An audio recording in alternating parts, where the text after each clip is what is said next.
ini mempunyai hak pilih, boleh mencoblos, bisa mencoblos. Tapi yang saya khawatirkan, saya inginnya itu dukun-dukun santet di Indonesia nggak mempunyai hak pilih. Ini serius ini. Kenapa? Ini kan Undang-Undang Dasar kita kan sudah jelas. Enggak, bahaya. Setiap orang mempunyai hak pilih. Siji loro telu, tutup jendelane. Wow. Luar biasa. Berapa orang ini? Pada gak kelihatan tapi rame ya Mas ya. 100.000 orang sedang nonton kita. Iya, alhamdulillah ini rekor ini. Ada sekitar 2 juta orang yang menonton kita. Tapi semuanya nggak manusia, yang makhluk-makhluk goib. Iya, campuran Mas ya. Mas Fauji. Iya, Mas Fauji ini masuk di Bawaslu awal 2019. Kebetulan bareng saya waktu itu ya Mas. Iya kan sama gitu. Bareng tesnya. Tapi Mas Fauji ini lebih tinggi di atas saya nilainya. Luar biasa Mas Fauji. Udah berapa tahun ya Mas Bang? 2 tahun lebih ya? Iya, alhamdulillah. Awal 2019 dan sekarang 2021 di bulan Mei. Udah 2 tahun lebih. Ya. Mas Fauji dari awal masuk di Bawaslu itu kan sampai sekarang itu masuk di staf divisi sengketa ya Mas, penyelesaian sengketa. Dan iya. Kayaknya itu ahli sekali itu berarti Mas Fauji ini ahli sekali itu dalam penyelesaian sengketa. Itu gimana itu Mas? Kalau ahli itu nggak sampai ahli ya, Mas. Ahli itu ahli kitaan. Ada ahli kitaan gitu. Soalnya kan dari awal itu seperti tidak tergantikan. Kalau saya sendiri itu kan sudah Oh iya. berpindah-pindah Mas. Mas Japang kan dulu pertama di pengawasan ya, iya, divisi betul. pengawasan, terus pindah di divisi SDM dan organisasi. Mulai tahun kapan?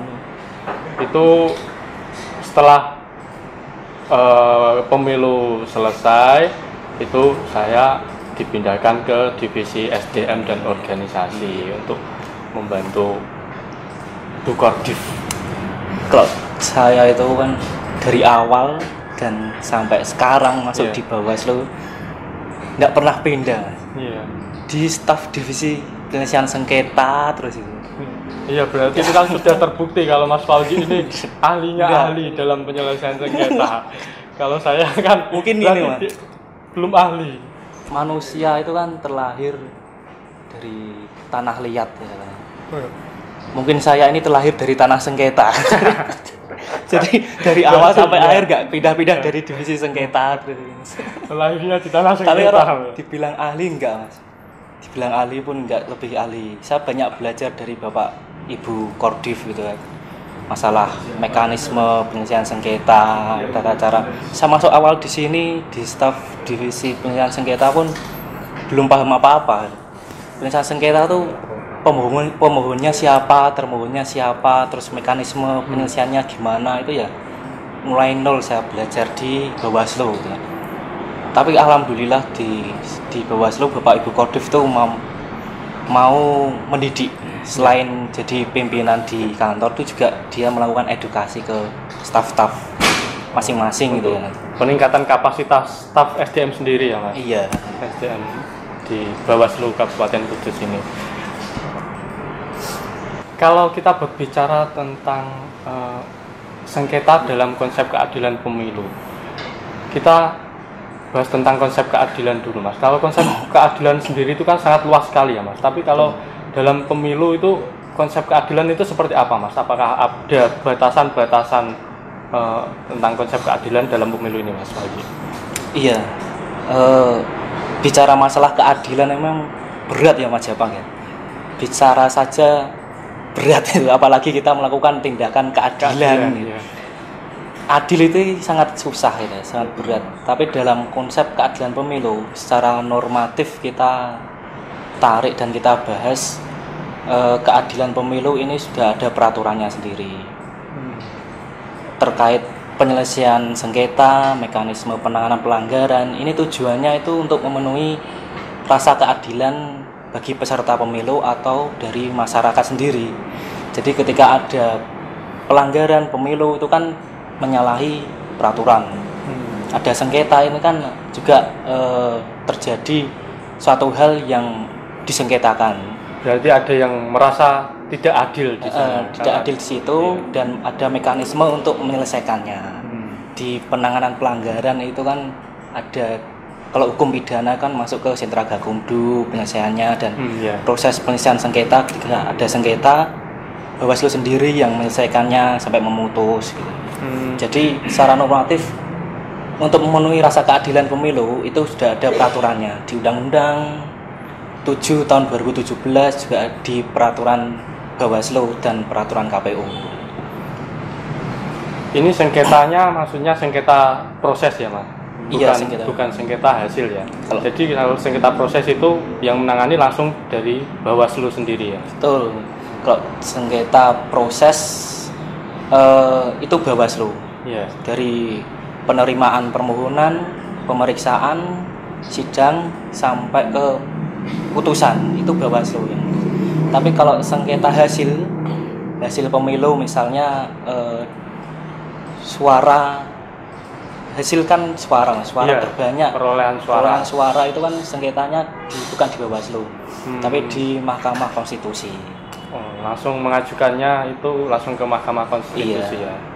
Berarti kalau yang sengketa proses di Bawaslu itu berarti yang misalnya pemilihan di tingkat kabupaten, berarti ya sengketanya ke Bawaslu kabupaten. Ya. Dan kalau tingkat provinsi juga ke provinsi. Seperti itu ya, Mas. Kemudian ini Mas Haji, kalau pada pemilu tahun 2019 kemarin itu ada berapa yang mengajukan permohonan sengketa proses pemilu ke Bawaslu Kabupaten Kudus sendiri, Mas? Tahun 2019 kemarin pemilu nggak ada, Mas. Nggak ada penyelesaian sengketa di Bawaslu. Sama sekali tidak ada. Dari peserta pemilu nggak ada yang mengajukan. Karena kan kalau proses sengketa pemilu, penyelesaian sengketa pemilu itu kan terjadi ketika ada suatu keputusan atau berita acara KPU yang ini tidak puas, peserta pemilunya tidak puas terhadap keputusan KPU atau BA KPU tadi, kurang puas, sedangkan kemana mereka protesnya, kemana mekanisme penyelesaiannya ke Bawaslu. Tapi kemarin di pemilu 2019 surat keputusan yang dikeluarkan oleh KPU, berita acara yang dikeluarkan KPU itu peserta pemilu nggak ada yang protes, semua menerima. Jadi tidak ada penyelesaian sengketa di Kabupaten Kudus. Jadi semua peserta pemilu ini sudah merasa adil ya? Kalau tidak ada penyelesaian sengketa. Bisa jadi. Atau mungkin bisa saja mungkin mereka tidak mengetahui bagaimana cara mengajukan permohonan sengketa ini, Mas. Kan bisa saja mungkin mereka pertama mungkin sudah merasa ini keputusan KPU ini sudah sesuai, tapi bisa saja ada peserta pemilu itu yang masih belum tahu ini proses untuk pengajuan permohonan penyelesaian sengketa di Bawaslu sendiri, Mas. Kalau saya rasa peserta pemilu tidak tahu pengajuan penyelesaian sengketa atau peraturan penyelesaian sengketa, rasanya nggak mungkin ya, tidak mungkin, karena pada tahapan pemilu setiap ada produk keputusan dari KPU di rapat pleno KPU itu dihadiri peserta pemilu dan Bawaslu juga hadir di situ. Bawaslu juga menyampaikan ketika keputusan KPU ini dirasa tidak adil oleh peserta pemilu dan peserta pemilu kurang puas terhadap keputusan KPU, ini silakan mengajukan penyelesaian sengketa di Bawaslu. Para hadirin peserta pemilu itu pun sudah dikasih sosialisasi semacam itu ya.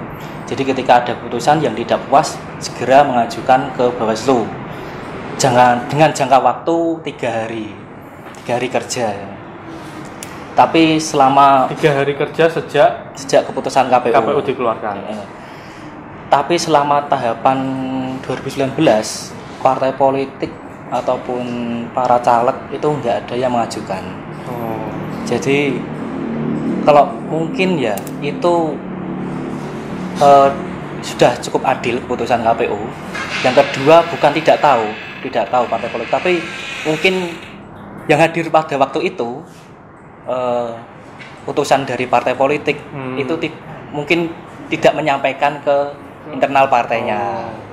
Berarti yang hadir di sana kan tidak langsung dari peserta pemilu, mungkin dari utusan-utusannya Tidak menyampaikan ke internal utusannya partainya. tidak menyampaikan apa yang disosialisasikan oleh Bawaslu di sana. Mungkin bisa seperti itu Mas Jabang. Mungkin saja seperti itu ya.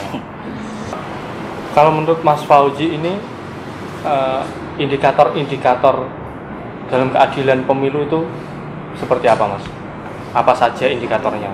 Sebenarnya kalau indikator itu mudah ya Mas. Karena dalam asas pemilu kan ada luber, jurdil, langsung, umum, bebas, rahasia, jujur dan adil. Ketika asas tersebut ini dilaksanakan oleh peserta pemilu, oleh masyarakat dan penyelenggara pemilu itu sendiri, pemilu akan berjalan sesuai koridor, sesuai rel. Dan ini adalah sistem demokrasi yang baik ketika semua asas ini terlaksana. Demokrasi berjalan dengan lancar gitu. Tapi yang dalam lapangan itu kan, di fakta lapangan kan banyak sekali kampanye-kampanye yang masih kampanye hitam ya, masih Black campaign. Masih kesukuan, Iya. masih kebawa agama, masih membawa-bawa keturunan darah. Kan banyak yang ketangkap polisi, tapi bukan pelanggaran pemilu, tapi pelanggaran pidana umum karena dia salah, karena dia melanggar undang-undang ITE, ujaran kebencian. Di kemarin kan banyak sekali. Kalau dugaan pelanggaran pemilu itu ada pidana, ada administrasi, ada kode etik, dan juga yang satu itu Lainnya. pelanggaran lainnya, Hukum lainnya. Dan Indonesia ini dalam melaksanakan pemilu ini sangat demokratis. Demokratis ya. Sebab apa? Karena hanya satu-satunya di Indonesia ini yang one man one vote bagi warga yang sudah 17 tahun ke atas atau sudah menikah. Kalau di satu orang satu hak pilih. Kalau di luar negeri, di Amerika itu kan pakai sistem apa itu? Negara-negara bagian yang memilih presiden gitu ya. Bukan one man one vote, bukan semua warga ini mempunyai hak pilih. Tapi cuma di Indonesia ini mempunyai hak pilih. Jadi sistem yang sangat demokratis di Indonesia. Pemilu di Indonesia itu pemilu yang pertama kali di dunia loh Mas. Maksudnya seperti apa ini? Maksudnya Di dunia pemilu, ini ketika ada pergantian pemimpin, Iya. presiden, itu Indonesia pertama kali menyelenggarakan pemilu di dunia. Baru-baru tahu kan Mas? Iya. Kalau di Amerika itu elektoral namanya, bukan pemilu. Jadi pemilu pertama kali itu di Indonesia. Oh, tuh. Saya luar biasa sekali Mas Fauzi. Terima kasih atas pengertiannya. Ini ternyata kalau Di ya, Amerika di itu Amerika kan itu namanya namanya elektoral, elektoral, ya. bukan pemilu. Kalau di Indonesia pemilu. Pemilu. Jadi ya. pemilu pertama kali itu di Indonesia. Oh iya betul sekali Mas. Kalau di Thailand itu sudah itu Mas Fauzi. Saya kira seperti itu kapkun. Nah, itu Mas. Ya. Luar biasa sekali. Terima kasih Mas Kayak Fauzi. merek Ya. minuman. Iya. ini benar-benar saya baru tahu ini Mas Fauzi. Oh, seperti itu ya. Bicara masalah keadilan lagi ya Mas. Kalau bicara masalah keadilan, di Indonesia kan semua warga yang 17 tahun ke atas dan yang sudah menikah ini mempunyai hak pilih. Boleh mencoblos, bisa mencoblos. Tapi yang saya khawatirkan, saya inginnya itu dukun-dukun santet di Indonesia nggak mempunyai hak pilih. Ini serius ini.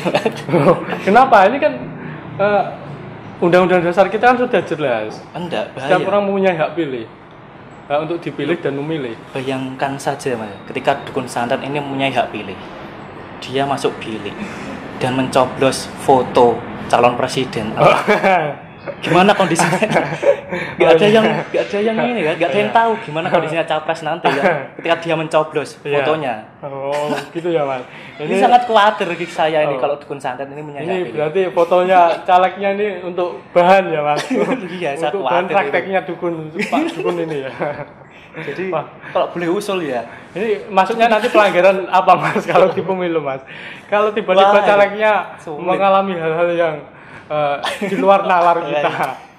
Sulit itu Mas, kalau pembuktian itu kan biasanya kan yang terlihat, Ya. fakta terlihat. Tapi ini buktinya santet, buktinya nggak terlihat itu. Ya sulit. Luar biasa sekali ini. Selera humorisnya Mas Fauzi ini luar Iya. biasa. Saya sangat terkejut.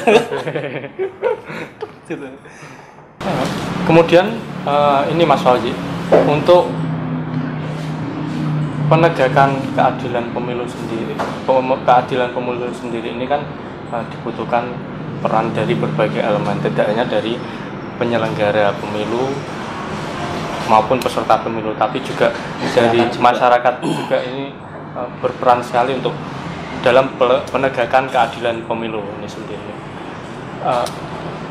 Kalau menurut Mas Fauzi ini apa yang harus dilakukan selain oleh penyelenggara, baik penyelenggara, peserta maupun masyarakat ini dalam bersama-sama untuk menegakkan keadilan pemilu, Mas? Iya. Untuk memenuhi rasa keadilan bagi masyarakat dulu ya. Untuk memenuhi rasa keadilan dalam pemilu, masyarakat ini harus mempunyai hak pilih semuanya, 17 tahun ke atas dan yang sudah menikah. Kalau itu sudah jelas di dalam Dan tidak- undang-undang regulasi Tidak kan. dicabut hak pilihnya oleh pengadilan juga. Hmm.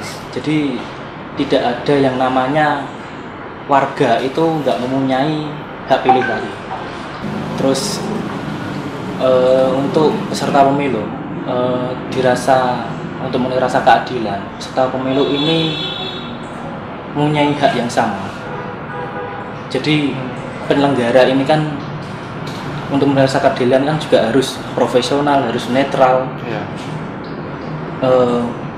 tidak memandang Integritasnya jelas. nggak memandang golongan, nggak memandang siapa Siapa pesertanya, tidak apakah memandang saudaranya sendiri atau orang-orang terdekatnya. Jadi memang harus profesional dan netral. Ketika itu dilakukan, peserta pemilu ini juga merasa adil, karena hubungan peserta pemilu ini dengan penyelenggara, hubungan administrasi. Ketika peserta pemilu ini sudah terlayani oleh penyelenggara dengan baik, karena penyelenggara ini netral, profesional, itu juga dirasa sudah memenuhi rasa keadilan di situ.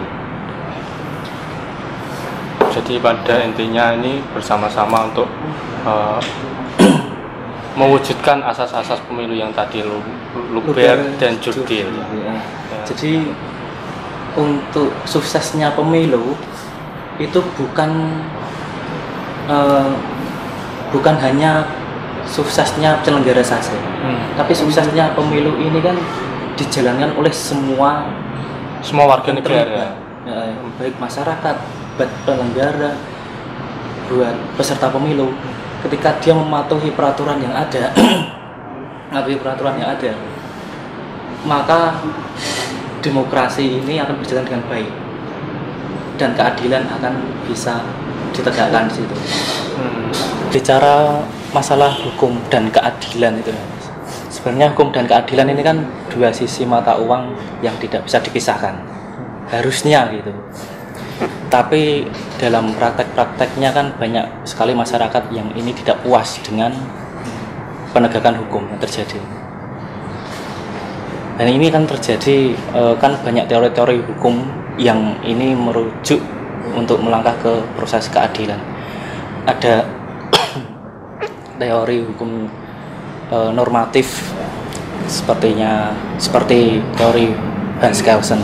Mas Jepang sendiri kan sarjana hukum, tahu Hans Kelsen juga kan hukum normatif ya. Jadi asas yang dipakai dalam hukum normatif adalah kepastian hukum. Jadi sesuai undang-undang. Kalau melenceng dari undang-undang itu pun akan lolos dari jeratan hukum. Berarti konsep keadilan menurut Hans Kelsen ini kepastian hukum. Jelas. Tapi juga ada Prof. Sucipto Raharjo yang dia dengan teorinya hukum progresif. Jadi hukum itu tidak hanya dipandang hanya sesuai koridor peraturan saja, tapi pandangannya Prof. Cip ini juga dia memandang aspek psikologis, aspek sosiologis. Ini juga perlu dipandang dalam memutuskan suatu hukum. Ini kan dalam pandangan Prof. Cip bahwa kalau memang hukum ini tidak terjadi kekosongan, maka harus majelis hakim ya, karena dalam penegakan hukum kan hakim yang memutuskan. Hakim harus memutuskan seadil-adilnya. Misalnya di kasus pidana Sumanto. Sumanto ini kan dia memakan mayat. Ada nggak peraturan yang melarang? Ada nggak peraturan yang melarang memakan manusia memakan manusia? Mayat ya. Manusia memakan mayat. Dalam KUHP kan nggak ada situ. Ini Sumanto dijerat pasal berapa? Tapi sebelum dia memakan mayat itu Iya. Jadi untuk memenuhi rasa keadilan, majelis hakim yang mengadili Sumanto ini dijerat dengan pasal pencurian. Pencurian mayat. Mayat itu disebut barang dalam tafsir hukumnya majelis hakim. Dari penilaian hakimnya. Jadi jerat pasal pencurian ini untuk memenuhi rasa keadilan itu sendiri. Jadi ketika dijerat pasal memakan mayat itu kan nggak ada di KUHP, dia bisa lolos. Jadi untuk memenuhi rasa keadilan, Sumanto dijerat pasal pencurian. Nah, praktek-praktek seperti itu kan perlu diterapkan. Jadi ketika memang di unsur di pasal-pasal memang tidak ada, coba ditarik ke pasal yang lain, memenuhi unsur pidana, memenuhi unsur pelanggaran apa enggak dalam praktek pemilu seperti itu bisa dipraktekkan untuk apa ya, istilahnya delik-deliknya. Siji loro telu tutup jendelane.